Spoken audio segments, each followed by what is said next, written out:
તમારું વેલકમ જે ભાવથી ખરેખર કર્યું, અમને એક એવું લાગ્યું કે અમે એને ગુરુકુળ કે અમારાથી દૂર નથી મૂકી રહ્યા, અમારા જ પરિવારના અંશમાં જ મૂકી રહ્યા છીએ.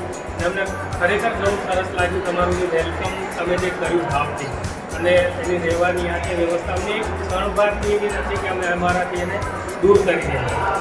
ઉલટાનું અમને એવું થયું છે કે અમે એને દાદાના શરણે મૂક્યો, જે ઈચ્છા હતી અમારા મા બાપની, ત્યાં જે અહીંયા તરત અમે દાદાના હવાલે મૂકીને રહી છીએ અને વિશ્વાસ છે કે પ્રગતિમાં થશે.